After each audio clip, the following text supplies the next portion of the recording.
Mesdames, Messieurs, bonjour. Très heureux de vous retrouver ici en direct du Salon de l'Agriculture. Alors, on refait le salon et on va le refaire ce salon en compagnie de Frédéric Descrozaille. Bonjour Frédéric. Bonjour. Vous êtes député du Val-de-Marne et vous proposez une PPL, et on aura l'occasion d'en parler, qui fait beaucoup peur aux distributeurs, en particulier à Monsieur Leclerc, mais on y reviendra. À vos côtés, Gilles Véca, bonjour. Bonjour Jean-Paul. Alors Gilles, agriculteur avant tout, mais aussi influenceur dans le monde agricole. Voilà, je suis agriculteur, créateur, j'aime bien dire ça. Donc je suis agriculteur sur une exploitation de grandes cultures et je suis créateur de contenu sur YouTube et Facebook. À ma droite, Jean-Michel Lamotte. Bonjour Jean-Michel. Bonjour. Agriculteur, viticulteur dans le sud-ouest. Tout à fait. Il y a pire comme vie. Ouais, c'est pas mal. Il y a du travail quand même aussi. Il y a du travail quand même. Bon, très bien. Et Denis Bartouette, Oui, bonjour. bonjour. Alors, directeur de l'usine en baisse, donc à Yara, de Yara, pardon. En effet. Et aussi dans pas la pire des régions. Une très belle région, en effet. Bordeaux, on va le dire, voilà. Alors, Frédéric, c'est vrai que moi j'en entends parler partout de votre PPL, proposition de loi. Pourquoi? Parce qu'on avait Egalim 1, Egalim 2, et là on passe à Egalim 5. Vous allez proposer, bousculer la distribution en disant déjà... La grande distribution, les messieurs Leclerc et autres ont essayé de contourner ce qui a été proposé par Grégory Besson-Moreau en faisant des plateformes de négociation, pourquoi pas au Luxembourg. Et vous avez dit stop. Oui, c'est un premier élément de cette loi, c'est de réaffirmer que le droit français s'applique au business qui est fait en France. Ce n'est pas parce qu'on a délocalisé le lieu de la signature du contrat que la loi ne s'applique plus. Donc effectivement, les initiatives, c'est Leclerc qui a tiré le premier, mais enfin ils s'y mettent tous. Alors ils installent des centrales d'achat à Madrid, à Amsterdam, à Bruxelles, en disant ben là le droit français ne s'applique pas. Donc le législateur dit non. Ce qui concerne le droit français dans le Code du commerce sur les négociations commerciales, ça s'applique à tout ce qui est commercialisé en France. Mais ça veut dire quoi? Ça veut dire que la grande distribution n'a qu'une envie, c'est contourner les murs, les murailles qu'on essaye de faire pour, quelque part, faire que l'amont ait un revenu? La grande distribution, elle est très très puissante. C'est tant mieux, on en a profité comme consommateur, on en profite largement parce qu'elle obtient de ses fournisseurs des efforts énormes pour maintenir leur accès au marché. C'est le goulet d'étranglement. La grande consommation en France, c'est un sablier. En haut, 350 000 exploitations agricoles, quelques dizaines de milliers d'entreprises de transformation. Au centre, le diaphragme, 6 acheteurs. En dessous, 2000 magasins de distribution, 60 millions de consommateurs. Donc ce centre du sablier détruit de la valeur et est extrêmement puissant. C'est une fonction achat super efficace, mais qui écrase la valeur qui est produite en amont. Donc il faut juste rééquilibrer un peu les choses en permettant aux fournisseurs de maintenir la valeur qu'ils ont créée et dans le contexte de hausse de prix, je sais que ce n'est pas le moment pour le consommateur, mais de quand même passer des hausses de tarifs raisonnables. La grande distribution, on va pas se laisser faire. Vous êtes sûr d'arriver au bout? Ah oui, parce que c'est quand même le législateur qui écrit et qui vote la loi en France. Donc, il y a le lobbying, ça existe quand même. Bien sûr qu'il y a eu du lobbying. Et la grande distribution alors dans le sillage de Michel-Édouard Leclerc, a tapé dans les casseroles pendant tout le mois de janvier en disant qu'on était fous. Mais en l'occurrence, sénateurs et députés ont réfléchi et légiféré à l'abri du bruit et de la fureur. Et cette loi va être... définitivement adopté en commission mixte paritaire qui est prévue le 15 mars. Alors, autre point important, il y a de l'inflation. Donc, effectivement, les intermédiaires ont vu leurs coûts d'énergie, etc. augmenter, les industriels de l'agroalimentaire. Et il y a, un paragraphe dans le Code du commerce qui fait que si un distributeur décide de ne pas renégocier ou s'il n'y a pas accord, pendant 18 mois par la suite, le fournisseur doit continuer à lui livrer au prix d'avant. Alors c'est 18 mois maximum, mais oui, effectivement, il ne peut pas y avoir de rupture brutale du contrat. C'est-à-dire que dans l'application actuelle du Code de commerce, si on ne s'est pas mis d'accord, je suis acheteur, vous êtes fournisseur, on ne s'est pas mis d'accord, pour moi, c'est pas grave. Parce que je continue à passer commande, vous êtes obligé de me livrer au prix de l'année d'avant. Donc effectivement, dans un contexte de hausse de prix, c'est le distributeur qui est avantagé, le fournisseur qui est très désavantagé. Et c'est la mort annoncée de certains, peut-être, fournisseurs. En fait, la loi, là, dans ce que j'ai proposé de ce qui va passer, c'est qu'on dit juste que si on ne s'est pas mis d'accord, le contrat est interrompu. C'est tout. Là, chacun reprend sa liberté, en quelque sorte. Ça incite un peu plus à se mettre d'accord avant cette fameuse date du 1er mars. Alors, l'an passé, on recevait Grégory Besson-Moreau, qui est député. Alors, c'est vrai que déjà, l'avancée des négociations n'était pas très bonne à cette période-là, puisqu'on n'a plus beaucoup de jours. Alors là, cette année, on n'est pas du tout d'accord entre fournisseurs et distributeurs. C'est très très tendu parce que beaucoup de fournisseurs ont avaler leur trésorerie en 2022. Parce qu'il y a effectivement une hausse des prix pour tout le monde. Et les hausses prévues grâce aux lois Egalim 1 et 2, et je rends hommage à Grégory Besson-Moreau parce qu'il avait sanctuarisé la matière première agricole dans la loi Egalim 2, même ces hausses qui sont prévues dans la loi sont mal passées. Elles sont mieux passées pour les marques de distributeurs que pour les marques qui ne leur appartiennent pas. Donc là, c'est très tendu parce que beaucoup de fournisseurs ont besoin de rattraper l'argent qu'ils ont perdu en 2022. Évidemment, la distribution rechigne. Il va y avoir des hausses, mais elles ne seront pas de 15 à 20% en prix de vente comme l'annoncent certains qui affolent tout le monde. Elles seront quand même de quelques points, c'est certain. Mais ce que je dis, c'est que permettre à des fournisseurs de mieux passer des hausses de tarifs, c'est pour qu'ils puissent investir et mieux rémunérer leurs salariés. Quand on parle d'inflation, en réalité, c'est inexact. L'inflation, ça porte atteinte à la valeur d'une monnaie. C'est quand il y a une hausse généralisée et incontrôlée des prix et des salaires. On n'a pas la hausse des salaires. On a la hausse des prix. La hausse des salaires ne suit pas. Il faut permettre aux entreprises de mieux rémunérer, d'avoir moins de mal à recruter et d'investir notamment dans la décarbonation. Alors, si on va dans le décryptage un peu de toutes les travers de la grande distribution, c'est qu'ils font leur marge ou leur beurre sur les produits de marques distributeurs et puis ils vont dire, par exemple, aux marques françaises, attention, on va vous déréférencer. Ils se battent avec les marques qui ne leur appartiennent pas. C'est-à-dire que la lutte, la guerre des prix qu'ils se font entre eux, c'est quelques grandes références très emblématiques. Donc moi, j'ai beaucoup entendu parler de Coca, Ferrero, Nestlé, des acteurs que je n'ai pas rencontrés. Ce n'est pas pour eux qu'on légifère. Et le sujet aujourd'hui, ce n'est pas de savoir si les ménages français ont assez de Coca et de chocolat Ferrero à la maison. C'est de savoir s'ils ont de quoi nourrir correctement leurs enfants, avoir des repas sains et équilibrés. Donc oui, sur le frais alimentaire, effectivement, la grande distribution française marge plus sur le frais alimentaire que nos voisins allemands, italiens, espagnols. Sans raison. Le consommateur français est fait comme ça. Mais donc, dans la péréquation que font les distributeurs sur là, je perds de l'argent, ou en tout cas, j'en gagne pas, et là, je me refais une santé, parce qu'il ne faut pas se tromper, les grandes distributions gagnent de l'argent. Le résultat est toujours positif en sortie de magasin. Hein. Donc, ils peuvent faire cette péréquation autrement pour mieux donner un accès à une alimentation saine à l'ensemble des ménages, notamment les plus modestes. Gilles VK, en tant qu'agriculteur, que pensez-vous de partenaires de la grande distribution? Aujourd'hui, on a besoin de la grande distribution pour écouler nos produits, c'est indéniable. Mais ce qui manque aujourd'hui, c'est qu'il y ait vraiment de la valeur qui revienne à l'agriculteur, que l'agriculteur gagne de l'argent pour pouvoir réinvestir. Aujourd'hui, certes, il faut que l'industrie agroalimentaire puisse payer ses salariés, mais il faut aussi que les agriculteurs gagnent de l'argent pour pouvoir investir. On a beaucoup de transitions à faire, on a beaucoup de choses. Oui, mais c'est ce qu'a fait Egalim 1, Egalim 2. Tout à fait, mais il faut aller encore plus loin. Aujourd'hui, l'agriculture en général, on n'est pas les agriculteurs, c'est pas ceux qui gagnent le plus dans notre société.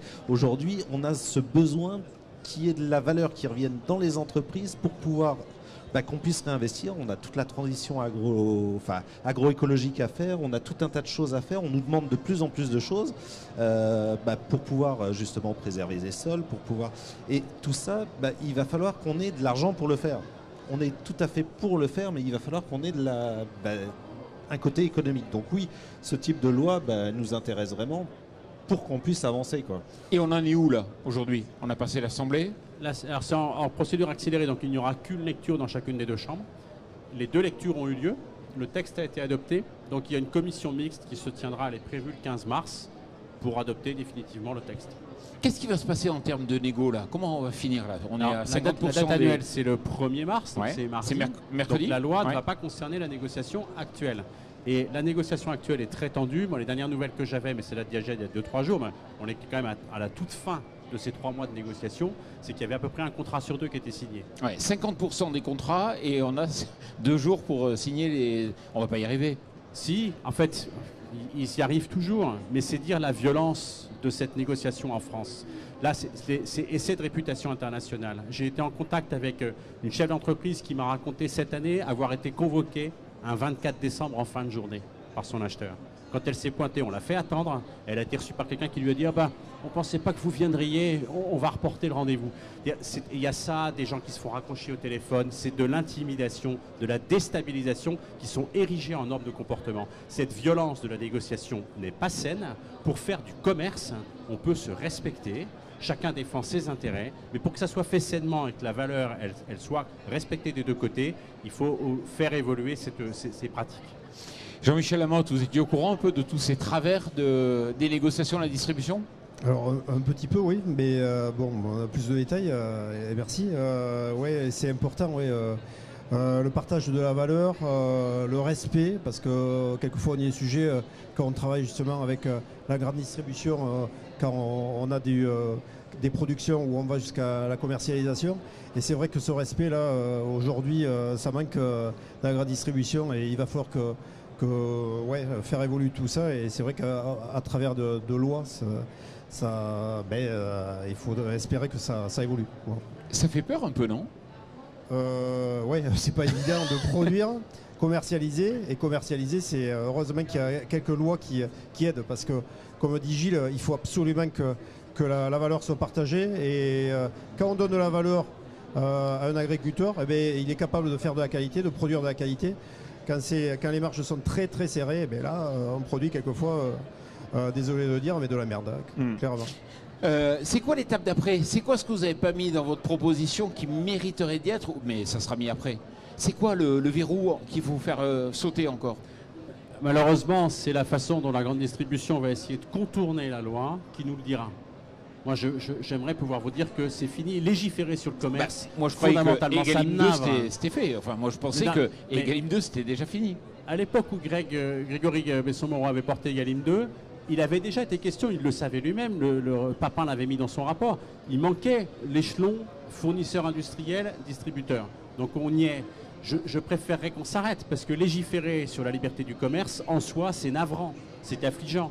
Mais malheureusement, la distribution nous a habitués à régulièrement contourner la loi. Parfois, certains acteurs l'annoncent avant même qu'on l'ait voté, en disant « faites ce que vous voulez, de toute façon, je ferai autrement ». Donc on court un peu derrière des pratiques de contournement. Ce qu'on va faire, en tout cas, au niveau du groupe d'études que je vais présider et des députés, et j'ai quelques collègues très à cheval là-dessus, c'est d'exiger de l'État et de la DGCCRF d'avoir une task force dédiée à la sanction des lois Egalim pour qu'elles soient correctement appliquées et sanctionner les abus. Peut-être que le souci, c'est justement ce sablier que vous expliquiez au début. C'est que là, aujourd'hui, on n'a que 6 acteurs. On essaye de leur donner des règles, mais ils sont tout puissants, en fait. Face à nous, simples agriculteurs, on n'a aucune chance contre eux. Ça, c'est un sujet sur lequel on va se pencher, qui est relatif au droit de la concurrence. Parce qu'effectivement, ce qui se passe dans ces situations de très peu d'acheteurs avec beaucoup de fournisseurs, c'est que c'est la situation miroir du monopole. Le monopole est interdit, tout le monde le comprend. Un seul vendeur, plein d'acheteurs, il fait ce qu'il veut, et donc les prix sont abusifs. Mais là, on a des situations de monopsone, pardon pour le jargon, mais c'est le miroir du monopole, c'est un seul acheteur, plein de fournisseurs. Et ça, dans la pensée économique, tout le monde fait comme si c'était bien. Parce que l'acheteur obtient un tel effort des fournisseurs que c'est bénéfique pour le consommateur. Mais ça peut être excessif. Il va falloir qu'on se saisisse cette question du droit de la concurrence et de son application, parce qu'il faut peut-être effectivement desserrer ce niveau. J'ai un collègue qui parle de cartélisation de l'achat, de manière à ce qu'il y ait plus de capacité d'innovation et de résultats et de santé économique au niveau de l'amont. C'est le monde d'avant, ça, la cartélisation, justement, cette pression qui est faite. Enfin, c'était l'époque où on pensait la mondialisation, plus on est gros, mieux c'est, etc. Aujourd'hui, on est sur des microbiotes territoriaux, on est sur essayer de recréer du lien, enfin, on est vraiment sur des choses très différentes. Et il faut légiférer peut-être pour faire évoluer tout ça. Absolument. Ce qu'on est en train de connaître, c'est que ça fait des décennies que tout le monde, mais nous tous, vous, moi, tout le monde, on a profité de cette puissance de la grande distribution, qui a été un acteur extraordinaire, parce qu'il a transféré les gains de productivité. Les agriculteurs, il n'y a pas de secteur de l'économie qui peut se vanter d'avoir à ce point cédé ses gains de productivité à ses clients. Il y en a peut-être l'industrie automobile, mais c'est tout. L'agriculture a fait des gains de productivité énormes depuis 50 ans. Qui en a profité? Les consommateurs. Parce que le budget alimentation est passé à 13% dans le budget des ménages, il était à plus de 40% au sortir de la Deuxième Guerre mondiale, alors qu'on était 40 millions, qu'on est 70 millions. En fait, ça a été très efficace pour favoriser une société de la consommation qu'on a connue, les fameuses 30 glorieuses. Mais aujourd'hui, on se rend compte que ça a détruit de la valeur. Et qu'il faut remettre de la capacité, j'insiste, y compris dans les salaires, dans la capacité à rémunérer des gens. Moi, je suis effaré comme ancien recruteur de vérifier qu'aujourd'hui, l'industrie agroalimentaire a du mal à recruter sur des postes qui sont des postes brillants dans une carrière. Des responsables grands comptes, y compris dans du back-office, dans des belles entreprises. Ils ont du mal à recruter. Donc il faut remettre de l'argent dans cette capacité à investir et à rémunérer. Alors, on va finir juste par un petit tour de table. Qu'est-ce qui vous a marqué, vous, Denis, dans ce salon? Qu'est-ce que vous avez remarqué qui vous a choqué, énervé, plu?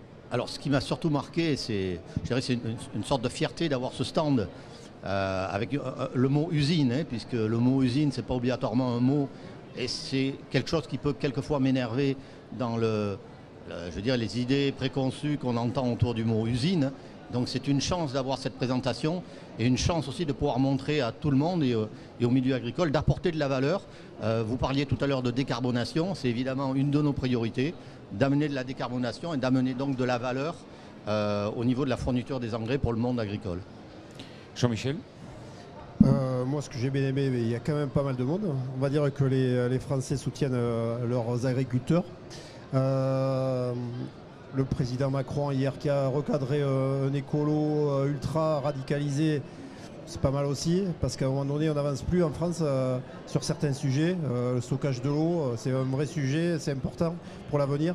Voilà, et dire aussi quand même que il y a un McDo là, pas loin, je sais pas, il est bien plein quand même. Il y a beaucoup de gens qui vont encore manger au McDo alors qu'il y a toutes les régions ici. Bon, c'est voilà, le premier, celui qui sert le plus de repas. Hein. C'est la réalité. Gilles Véca. Eh ben, moi j'ai envie de parler d'innovation. Là on a un stand qui est assez extraordinaire, c'est la ferme digitale. Ils étaient, je crois, il y a 6-7 ans, 5 à démarrer. Et aujourd'hui, ils ont, je pense, le plus gros stand sur le salon, au moins dans cette hall-là. Et c'est quand même extra de voir toute cette partie innovation de l'agriculture. L'agriculture, c'est plus l'agriculture d'il y a 20, 30, 40 ans. On a vraiment beaucoup d'innovation. On a beaucoup de choses qui sont en train d'arriver sur toute la partie stockage de carbone, sur toute la partie mécanisation. Il y a de l'innovation vraiment dans tous les domaines. Et ça, je trouve ça vraiment... encourageant. Voilà, encourageant. On va dire, ça montre le potentiel d'innovation. Et vous, qu'est-ce qui vous a marqué? Moi, c'est un vrai bonheur de revenir là tous les ans. Ça a été 15 ans de ma carrière, donc je redécouvre. C'est de voir que ça ne désemplit pas. La queue ce matin à 9h sur toutes les portes d'entrée, ça fait vraiment plaisir. De voir que les Français sont attachés à revenir ici pour aller voir les animaux, pour aller manger des bons produits, pour aller entendre tous les accents de France. Ici, la France a rendez-vous avec son territoire, avec son agriculture. Ça fait plaisir de voir que ce rendez-vous ne se dément pas. Il reste toujours aussi attractif. Et moi, je vais vous dire ce qui m'a peut-être un peu irrité, un peu énervé, et je vais vous poser la question. Le président est venu hier, il a passé des heures dans les allées, on a parlé 40 fois de souveraineté, et j'ai l'impression que l'on ne prend pas bien conscience de la réalité dans laquelle nous nous trouvons aujourd'hui, dans un état de guerre qui tait son nom, enfin au niveau mondial, hein, on a passé un cran au-dessus là. Il y a le conflit aujourd'hui avec la Chine, et les stocks de céréales, ils sont en Chine, ils sont aux États-Unis, nous on n'en a pas du tout en Europe là-dessus. Est-ce qu'on se donne vraiment les moyens d'atteindre la souveraineté dont le président, mais aussi tous les politiques, tous les médias, peut-être se gargarisent? Il faut pouvoir prendre un minimum de recul. Le mot souveraineté alimentaire racolé au titre du ministère de l'Agriculture, c'est extrêmement récent, ça a quelques mois. Ça va prendre du temps.